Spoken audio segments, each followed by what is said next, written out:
Hey everyone, my name is Cynthia Sears. I'm an ESL teacher for early learners. I currently work for a couple companies online. So this is my online distance learning classroom. I go by Teacher Cindy. Today I'm going to be teaching a reading lesson with an integrated grammar portion based on the book Mice Are Nice by Charles Ghigna. It's a nice early learner reading book for native speakers or uh, English learners of English as a second language. It's about pets. Let's get started. So, we have already talked about three kinds of animals, categories, three kinds of animals: wild animals, pets, and farm animals. So, farm animals live on the farm, pets live in our house, and wild animals live in the wild. Let's think about some of the kinds of animals that we have talked about so far. A lion. A lion lives in the wild. A dog is a pet. A horse is a farm animal. Very good. A panda is a wild animal. A cat is a pet. And we might see a cow, a sheep, one sheep or many sheep, a cow, a sheep, pig, chicken on the farm. And people for pets might have a rabbit or a goldfish. Sometimes you will see different kinds of pets that could be wild animals or even farm animals. I mean, sometimes people will have a pig as a pet. People are very, very strange that way. And then some wild animals. Where would you see the wild? We would see wild animals in the zoo. Most of us, many of us. But sometimes you might see a wild animal in real life. Um, uh, Another wild animal that we might see maybe at the zoo: a zebra, a monkey, elephant. Very good. Okay, so thinking about these animals, let's remember the book that we read just now. Mice Are Nice. The book. So let's talk about two different kinds of sentences. A sentence is like a math problem. There are parts to it that need to be filled, and they have to be equivalent for it to make sense. So, equivalent or equal. So, the first sentence we're going to talk about today from the book is a describing sentence. Describing. Describe, to describe. Let me write that up there too. I describe, we describe, he describes. To talk about what something is like. Animals are. Animals. Good save. Are what? Adjective. This is the word that tells us what, the quality, characteristic is. Quality.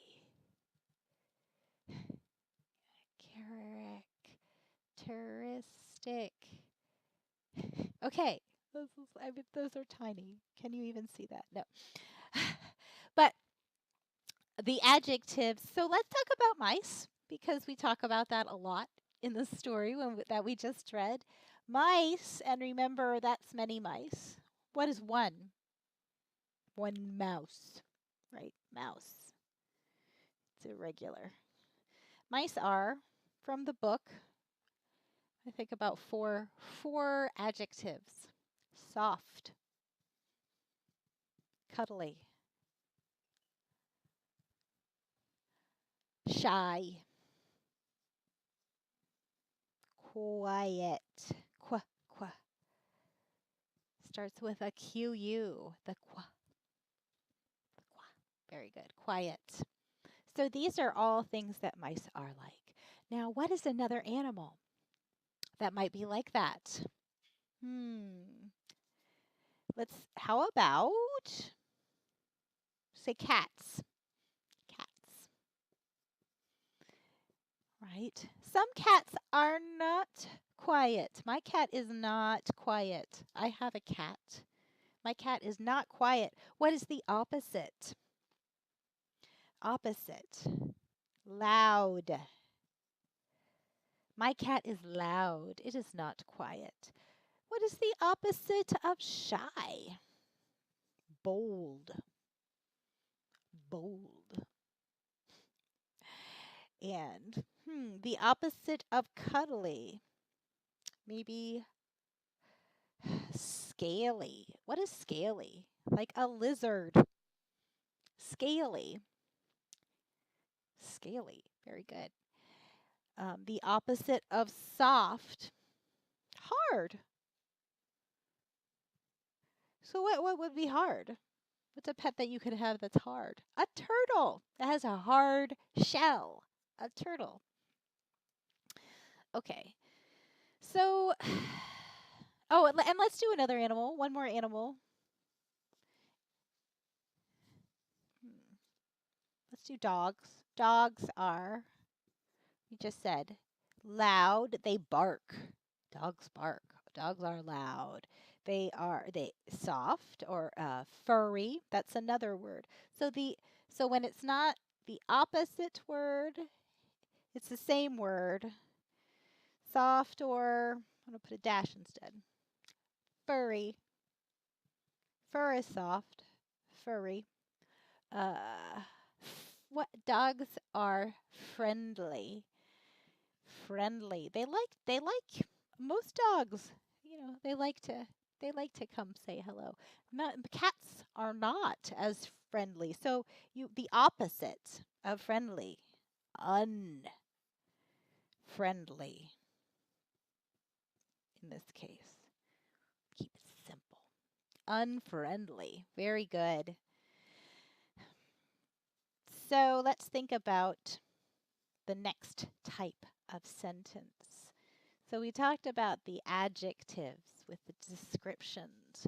Now we're going to talk about actions, animal actions. What is the word for action? The action word is a verb. So I'm going to write action, verb in this case. Okay?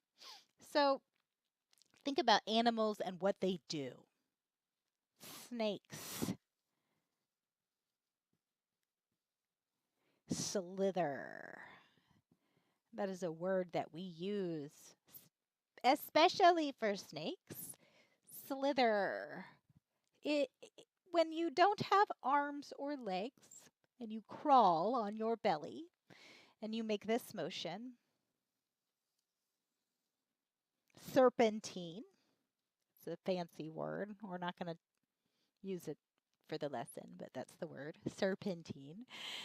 Snakes slither on their bellies. On their bellies. Very good. Okay. Now, what do mice do? Mice play from the book. From the book. If you can't think of it off the top of your head, as we say, or just you can't think of an animal name and action, think about the book that we read. You can go there. From the book. Dogs chew. Okay, chew. They will chew your shoes. Very good. Now let's talk about let's talk about another action. And I want to use that to teach you what a mind map is. A mind map. What is a mind map? It's a way to organize your thoughts so that you can understand things in a different way, which is always good, especially when you are writing sentences or doing your homework, even, maybe. So a mind map. So let's think about jump. What jumps? Frogs, rabbits, kangaroos. And you can draw it out like this, just like a map, and it helps you understand how these things are the same and how things might be different. Frogs and rabbits jump, but frogs are, they live near the water, and they're green and they have skin. Rabbits live, in the grass. They have fur. They can be brown, sometimes white, many colors, but they have fur. Brown, white. So they are the same because they jump. They are different in these ways. A mind map. Great job.